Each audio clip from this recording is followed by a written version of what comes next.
வாழ்விலே நீர் பாராட்டின தயவுக்கெல்லாம் நான் பாத்திரனல்ல.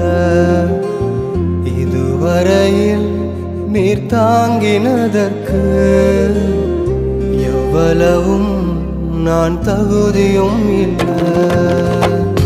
என் வாழ்விலே நீர் பாராட்டின தயவுக்கெல்லாம் நான் பாத்திரனல்ல.